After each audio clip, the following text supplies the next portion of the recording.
Hello! That's my Mrs. Doubtfire impression.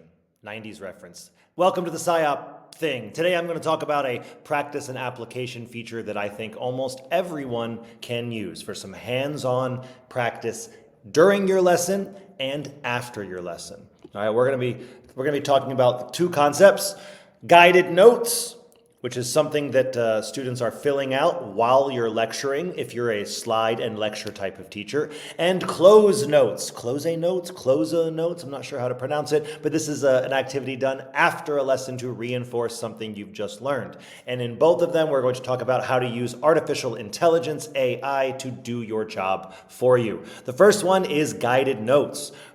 This is something that I think every student can benefit from, but especially spell students. Now, maybe you're thinking, I don't know who my spell students are, but yes, you do, because I sent you a roster at the beginning of the year with all of your classes and identifying all of your spell students. So you can look back to that roster and identify who might need guided notes for my lecture. That is some kind of fill-in-the-blank accompaniment, and who can just take their own notes in their notebook.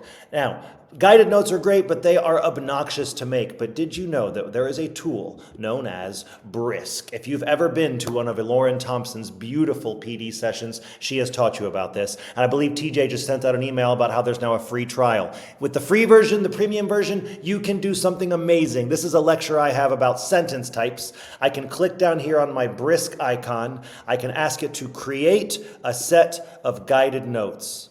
And just like this, boom, it will create a whole document that goes through slide by slide. Come on, churn, go, go, and make a fill in the blank of each slide so my students can follow along and easily fill in the information I am talking about. So there is no excuse why you cannot just make some guided notes for all or some of your students. The second strategy I want to talk about is Cloze notes. Now, Cloze notes are an activity that you give after your lesson, where you give a big piece of text and you have removed keywords that the students have to fill in either from their memory or from their notes. Cloze notes are excellent, but they're annoying to make. However, you can go to ChatGPT and you type in this prompt. I am going to paste an article below. I want you to make two different versions of Cloze notes for this article. One version is going to be for our language proficient students, and that's going to include more fill in the blanks and no word bank. Then the second version is going to include less fill in the blanks for our less language proficient students and a word bank. Boom, a differentiated activity. Then I'm going to take my article that I want them to do fill in the blanks. I'm going to paste it into ChatGPT just like this. Go ahead and paste the article. Yes, I know.